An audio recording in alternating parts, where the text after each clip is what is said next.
What if Luffy was a Yonko from the start? Imagine a world where Monkey D. Luffy wasn't the scrappy underdog we know, but instead one of the legendary Yonko right from the start. Picture him wielding the devastating powers of Whitebeard's Gura-Gura no Mi, or commanding the loyalty of islands and fleets like Big Mom or Kaido. Sounds wild, right? But here's the twist. How would a reckless, carefree kid like Luffy handle the immense power and responsibility of being one of the world's most feared pirates? Would it bring him closer to his dream of becoming Pirate King, or crush him under the weight of it all? The Yonko and their power. The Yonko, also known as the Four Emperors, are not just ordinary pirates. They are titans of the seas, rulers whose mere presence can change the course of the world.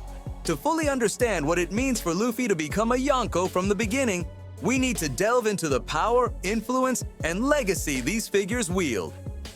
Characters like Big Mom and Kaido didn't achieve their status through devil fruits alone. Their raw strength, resilience, and commanding presence solidified their places as the rulers of the New World. For decades, Kaido's reputation as the strongest creature alive and Big Mom's sheer dominance as a living juggernaut struck fear into the hearts of anyone who dared oppose them. Whitebeard, on the other hand, was widely regarded as the strongest man in the world, with the power to shatter the earth and sea using his Gura-Gura no Mi. Even Blackbeard, who joined the ranks of the Yonko later, carved his place with the devastating Yami Yami no Mi and his unrelenting ambition. Unlike the others, Blackbeard embodies the darker side of what a Yonko represents, a cunning opportunist with the ability to exploit every advantage.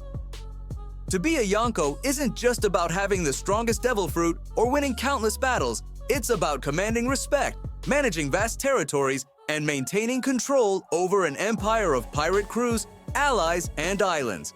These rulers hold so much sway that even the world government, with all its resources and military might, carefully calculates every move against them. Now, imagine a young Monkey D. Luffy, who starts his journey not as a wide-eyed rookie, but as one of these legendary figures. Luffy's personality, a mix of relentless optimism, recklessness, and a strong sense of justice, sets him apart from the traditional mold of a Yonko. But could someone as carefree as Luffy handle the monumental responsibilities of leading territories and managing fleets while still chasing his dream of becoming the Pirate King? Luffy's approach to leadership, marked by his loyalty and genuine concern for his crew, would likely shine even as a Yonko. He would inspire allies not through fear or power like Big Mom and Kaido, but through his belief in freedom and trust in his comrades. However, that very trait might also make him a target for rivals who see his unconventional methods as a weakness. Would Luffy's name still strike fear into enemies, or would the Yonko title weigh him down? It's a fascinating thought, imagining how someone with Luffy's unique ideals would fare as one of the world's most feared pirates from the start. A different start, Luffy's Yonko powers. What if Luffy, instead of biting into the Gomu Gomu no Mi that gave him his signature rubber powers, had eaten one of the legendary Yonko devil fruits as a child? The possibilities are as thrilling as they are chaotic. Take Whitebeard's Gura-Gura no Mi, for instance. With its ability to create earth-shattering vibrations, Luffy would instantly become one of the most destructive forces in the world. But for a young, reckless Luffy, such power might be more of a curse than a blessing. Picture this: a child Luffy, eager to explore his newfound powers, accidentally unleashing shockwaves that crack the earth beneath his feet or topple entire hills near Fuchsia Village. Such incidents would undoubtedly attract unwanted attention, potentially putting his friends and family in danger. His grandfather, the infamous marine hero Garp, would likely step in, either to train him or, more dramatically, force him into the Marines to ensure he doesn't accidentally destroy an entire island. The Gura-Gura no Mi's raw destructive power might even affect Luffy's personality, amplifying his recklessness as he struggles to control such overwhelming abilities. Could a young Luffy learn to balance this power with his inherent desire to protect his loved ones? On the other hand, if Luffy had eaten Big Mom's soul fruit, the story takes a whimsical, almost surreal turn. With the power to imbue objects with fragments of his soul, Luffy's childhood would be filled with animated homies, talking trees, playful hats, and maybe even a chatty bowl of noodles. It's easy to imagine a young Luffy spending hours creating and befriending these sentient objects, turning his surroundings into a bizarre, lively wonderland. However, the soul fruit comes with its risks. If Luffy, in his playful innocence, used too much of his soul, he could inadvertently shorten his lifespan.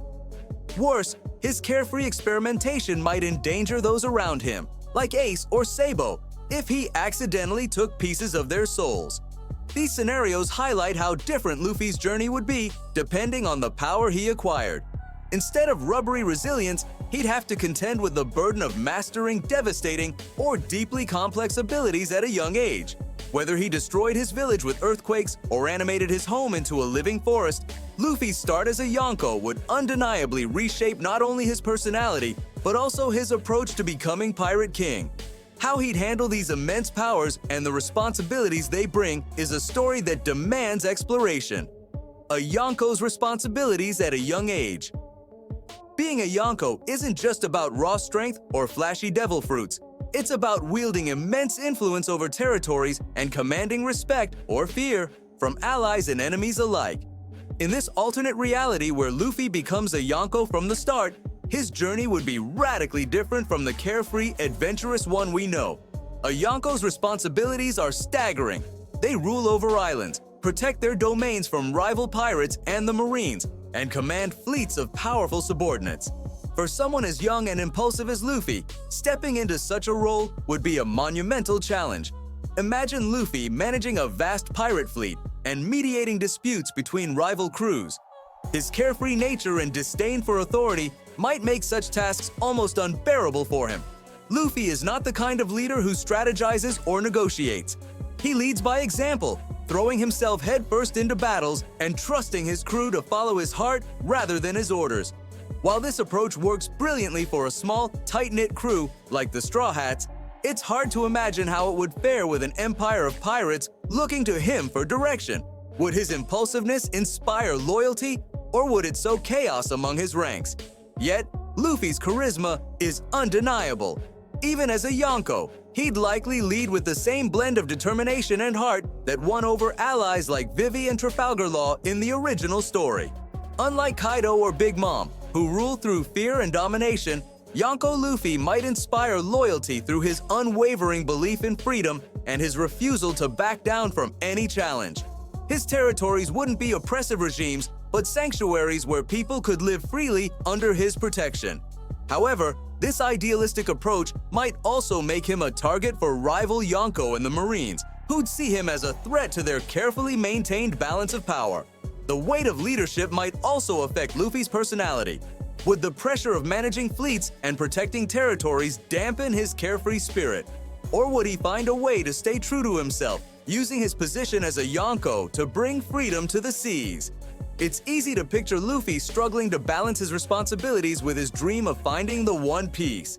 The idea of him juggling these roles while fending off challengers like Kaido or Blackbeard paints a vivid picture of an alternate timeline, one where the cheerful, reckless boy we know must grow into a ruler capable of commanding the world's respect.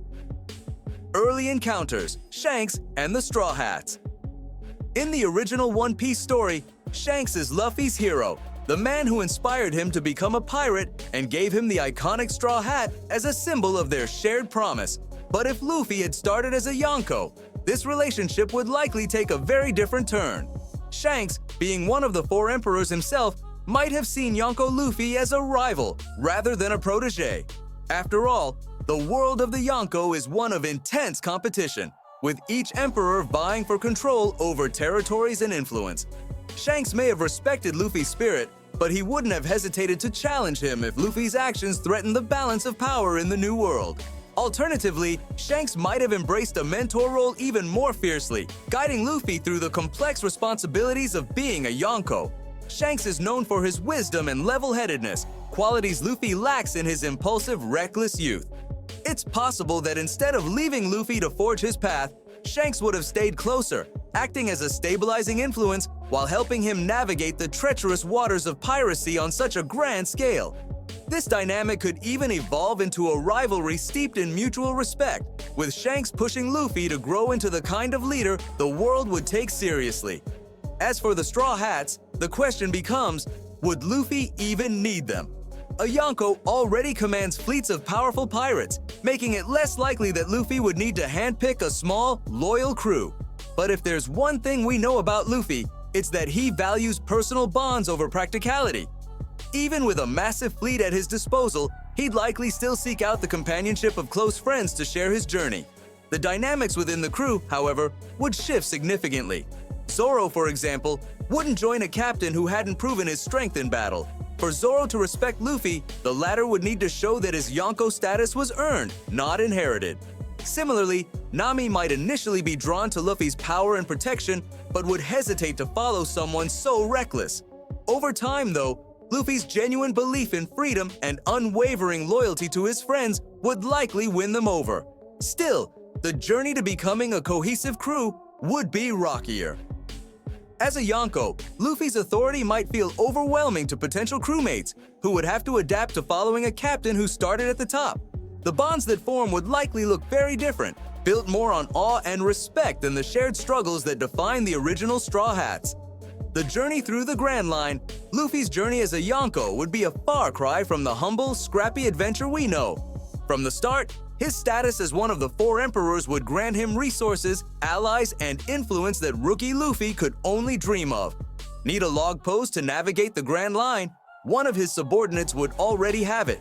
Need to decipher the poneglyphs? He could leverage his power to find skilled archaeologists or bribe others for information. His journey to become Pirate King would, at least on paper, seem much easier. But with great power comes great responsibility, and an even greater target on your back. From the moment Luffy set sail, he'd be seen as a major threat by the Marines. Admirals would be dispatched to take him down, not just once or twice, but relentlessly, knowing the chaos a young and unpredictable Yonko could cause. Rival Yonko like Big Mom, Kaido, and Blackbeard wouldn't take kindly to a new emperor shaking up the established balance of power. They'd see Luffy as a wild card and might even form alliances to bring him down before he grew too strong. Unlike the original story, where Luffy's strength grew organically through his battles and experiences, Yonko Luffy would be thrust into the highest level of combat from the start. Without the opportunity to slowly build his haki and fighting skills, he'd have to rely heavily on his devil fruit powers and the strength of his allies.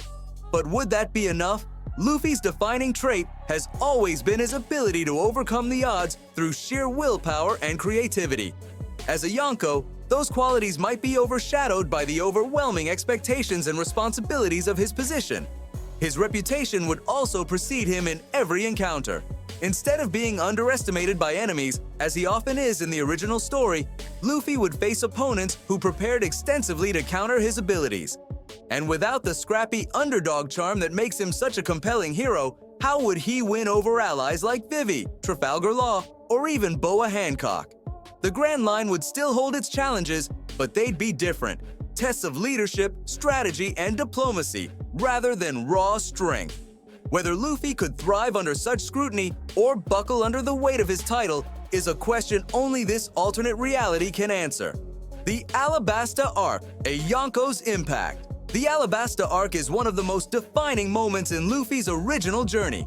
It was here that he faced Crocodile, his first truly powerful foe, and learned the value of resilience and strategy. But as a Yonko, Luffy wouldn't approach this arc as a scrappy underdog fighting for justice. Instead, he'd march into Alabasta with a fleet behind him, ready to crush Crocodile with overwhelming force. While this display of power might seem impressive, it raises the question, would Luffy's intervention as a Yonko cause more harm than good? If Luffy had the Gura-Gura no Mi, for instance, the collateral damage could be catastrophic. A single misstep could devastate the very people he was trying to save, turning him from a hero into a force of destruction. The people of Alabasta, desperate for salvation, might come to fear Luffy as much as they feared Crocodile. Even with the best intentions, the sheer scale of his power would make it difficult to avoid casualties. Alternatively, if Luffy wielded Big Mom's Soul Fruit, his approach might look entirely different. He could create homies to help the citizens of Alabasta rebuild and fight back against Crocodile's forces. But even then, the political implications of a Yonko intervening in the affairs of a kingdom would ripple far beyond Alabasta. The Marines might see it as an act of aggression, prompting them to send an admiral to confront Luffy. Crocodile's defeat, while satisfying, would come at a steep cost. The battle itself would also lack the emotional weight of the original. In the story, we know that Luffy's victory over Crocodile was hard-earned, requiring him to push his limits and learn from his failures. As a Yonko, Luffy's overwhelming power would likely make the fight one-sided, robbing it of the tension and stakes that made it so impactful. Would this version of Luffy even feel the same sense of accomplishment, or would his victories start to feel hollow? Alabasta serves as a microcosm of the challenges Yonko Luffy would face throughout his journey. His strength might make him a formidable opponent, but it also distances him from the people he's trying to protect. In a world where every action has far-reaching consequences, Luffy's role as a Yonko would force him to grapple with the complexities of power, morality, and leadership in ways he never had to as a rookie pirate. The New World, a Yonko's challenges. Entering the New World as a Yonko brings both advantages and unprecedented challenges. Luffy's status would grant him a formidable reputation, making it easier to forge alliances and command respect. But it would also place an enormous target on his back. The New World is a dangerous place, and rival Yonko like Kaido and Big Mom wouldn't hesitate to eliminate a newcomer who threatened their dominance. One of the key differences in this alternate reality is that Luffy wouldn't have the chance to grow into his strength. In the original story, every battle, from Doflamingo to Katakuri, pushed Luffy to develop his haki, strategy, and endurance. As a Yonko, he'd be expected to face these same titans without the benefit of experience. While his devil fruit powers might compensate for some of these gaps, they wouldn't be enough to overcome opponents like Kaido, who rely on centuries of experience and mastery. The weight of leadership would also challenge Luffy in new ways. As a Yonko, he wouldn't just be responsible for himself and his small crew, he'd have to manage territories, protect allies, and fend off constant threats to his empire. These responsibilities could weigh heavily on someone like Luffy, whose free-spirited nature thrives on adventure rather than administration. Would he rise to the occasion, or would the burdens of power stifle his growth and spirit? The quest for the One Piece would also take on a new dimension. In the original story, Luffy's journey is defined by his ability to inspire loyalty and bring people together through shared struggles. As a Yonko, his reputation might precede him, but it could also alienate potential allies who see him as just another powerful tyrant. Would he still be able to unite the world's outcasts and dreamers under his banner, or would his title as Yonko create a barrier between him and the people he seeks to help? Ultimately, the New World would force Yonko Luffy to confront the true nature of power and leadership. His ability to adapt, inspire, and stay true to his ideals would be tested like never before. In this alternate reality, Luffy's journey wouldn't just be about finding the One Piece, it would be about discovering what kind of leader he wants to be in a world that demands strength, cunning, and an unshakable will. So, what are your thoughts on this? Let us know in the comments below.